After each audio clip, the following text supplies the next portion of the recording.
How's it, folks? The AMA with Timon is over, and he did answer a couple of questions regarding the DL points, but it was also quite clear that he had to toe company line, and there was only a certain amount of information that he could actually give to us. With that out of the way, let me go through the actual AMA. Starting off with, will there be any snow during the winter event? He said, I can't promise snow, but we have something really cool planned for the winter event.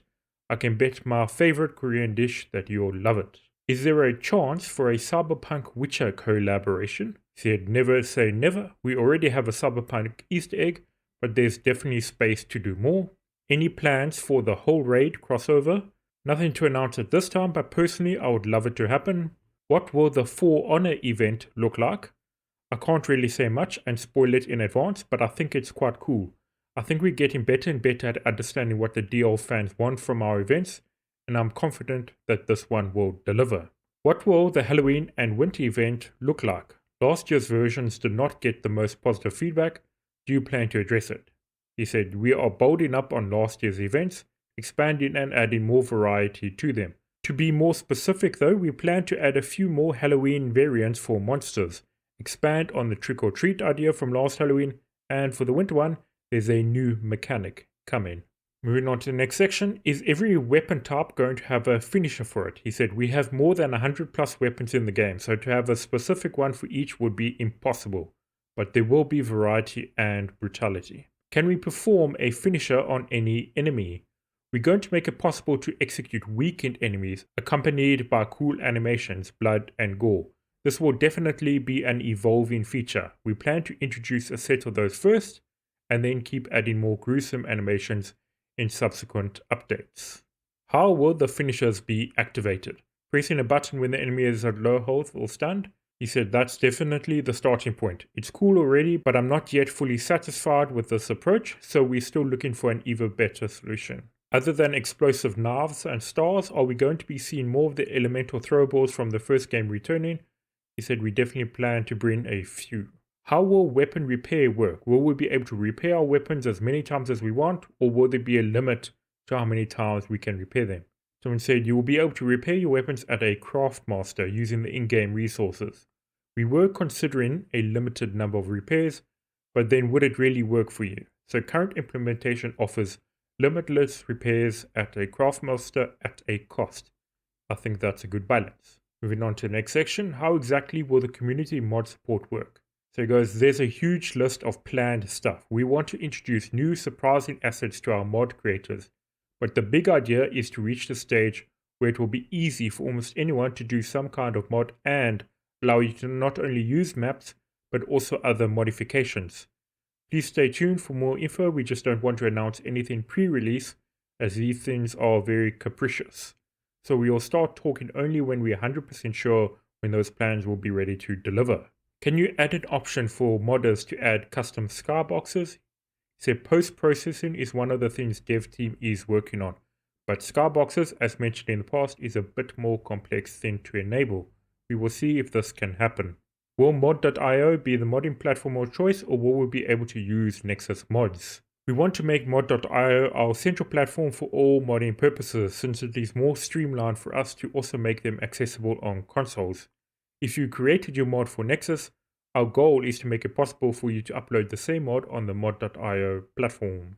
Will console users need a PC version of the game to use mods?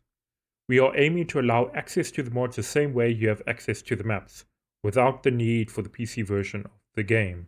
Will we ever get more tools to make it easier for modding, because it is hard at the moment?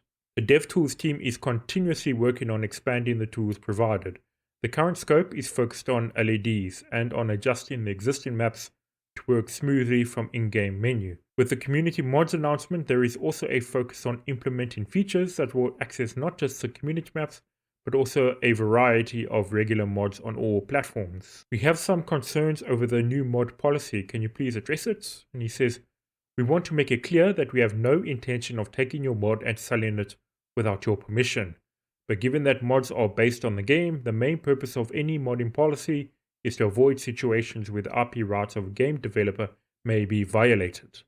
We will be adjusting the wording of the modding policy so it is clearer from what type of situations it is supposed to protect the game and us. We treat mods as a way to enhance your experience with the game and provide you with more options of how you can play. That's why we want to assure you that our goal has always been to encourage the modding community of Dying Light 2, and it will not change. We have and will continue to support it with contests, community maps, development of dev tools, and much more. So it's basically they want to avoid another Dota Blizzard scenario. It's basically a pretty standard contractual agreement nowadays. Moving on to the next topic, can we get a breakdown of how Nightmare mode will be different from hard mode? Any major gameplay changes compared to Dying Light 1? He says we wanted to have elements that will not only focus on stats and parameters, but also offer some new mechanics like the flickering flashlight. Since it's not a part of the next update, please stay patient just a little while. We'll start talking about it closer to the release. Will Nightmare mode have permadeath? And he says, we split over this. Permadeath feels like an overkill for most of us, but I imagine there are some players, the elite of hardcore, that would like to test themselves like that. Perhaps we'll do something just for them. Will we get new variants to GRE anomalies fights? We don't want to go too far from the original experience, but also understand that it can't be exactly the same thing. We will end up somewhere in between and see how the community receives it. Will we ever get GRE relief cases like in Dying Light 1 for another way to farm Legend XP? And he says yes, details coming soon. Will new skins be added to the zombies and bandits to give more variety to the game? The next few updates will introduce a new variety to our enemies, expect changes to not only visuals but also their behaviors and logic. Now we're getting on to Dying Light points. Are you going to adjust DL points to be more consumer friendly? He says, well, we introduced it less than a month ago and it was the first iteration. We heard your feedback and our goal is to provide you with the best possible player experience. Just this Monday, we introduced the first feature, which are a direct response to your requests, and there's more in the pipeline. Are there any plans for changes to the price amount of DL points? And he says Monday's hotfix is the first step towards that, but we're also looking into offering an opportunity to buy parts of the skin bundles as individual items, which will let us introduce complete your bundle discounts and allowing you to get DLP on special in-game occasions and other potential solutions. How is Techland responding to backlash for DL points? We introduced this just several weeks ago and we treat it as a first iteration, but our goal is to offer you an experience that you will be happy with. So our first response to the feedback we received is a smaller DLP pack, which we introduced on PC already, on console soon, but this is just the first step. The team is also looking into other solutions, like offering an opportunity to buy parts of the skin bundles as individual items, and allowing you to get DLP during special in-game occasions. Will we get some lore explanation as to why we have guns back in the game? He said, I don't think you'll accept if they just randomly appeared, so yes, there will be an explanation to that. Will we get a variety of guns like pistols, revolvers, shotguns, or rifles? He said, yep, there will be a few types of them at the start, obviously with an option to take this idea further. Will there be modifications to firearms such as silencers, bigger magazines, etc.? Said we have some plans for that, but we want to introduce the classic stuff first, so not in the first iterations, if later, depending on demand. Will firearms be locked in the DLP store? Said no, all the content shared in the sneak peek announcement will be part of free base game updates. How do you plan to balance guns in melee focused game? It's something we're still working on, trying to find that perfect spot. We have quite a few means to do that through access to ammo, through the noise they make when you shoot them, through AI reactions to it. I think there will be a cool addition to players' repertoire for my Dying Light. Was always this great zombie sandbox that gives you tons of tools to play with the infected. And firearms are just another addition to this bag of goodies. Do you plan to add weapon mods like Kin Assassin? Not right now on the table, but hey, it is something that could go through the community ideas. Will the firearms follow a more scrappy and makeshift aesthetic or a more modern look? That's a great question, and we would like to hear more about what you want. What about ammo variety? Will it be hard to get? There will be different ammo types for different weapons. Ammo is mostly crafted, so all of your explorers out there will definitely have more of it. We definitely don't want the firearms to overshadow melee weapons, but we also want you to enjoy them, so we're looking for that sweet spot that will deliver both goals. Moving on, how many knives and polearms will introduce? We'll start with 5 types per each weapon type, and then slowly start expanding the roster. Since polearms are added, will halberds exist as one of the polearm weapons? It's definitely there on the list.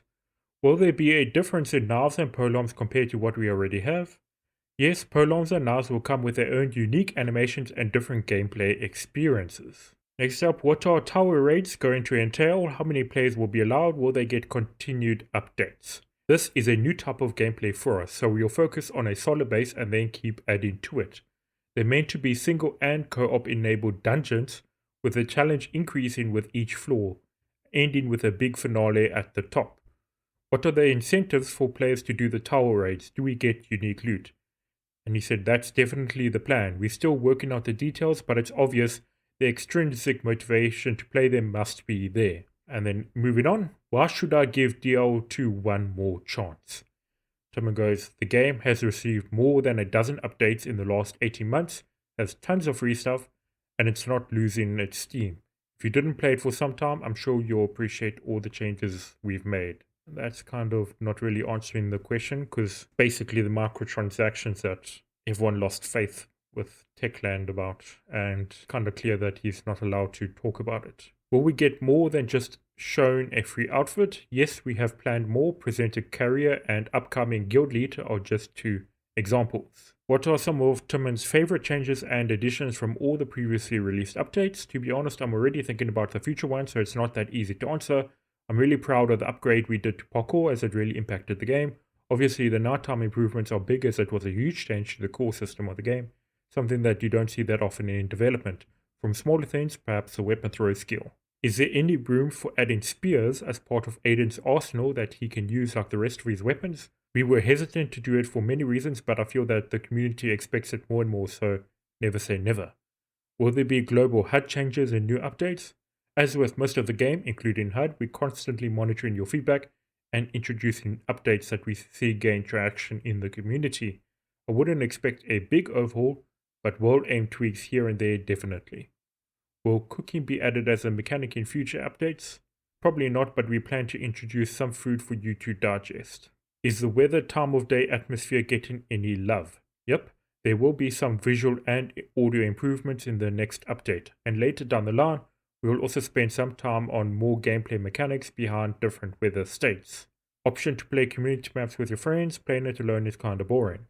It's our plan, but I can't commit to any specific timing for this feature yet. We see community maps as an evolving feature, and at some point, hopefully sooner than later, we will introduce co-op on community maps. So there you go, folks. How do you feel about his responses to all these questions and sort of lack of response about the microtransactions? Let me know in the comment section down below. Otherwise, I hope you all have a fantastic day. Take care and cheers for now.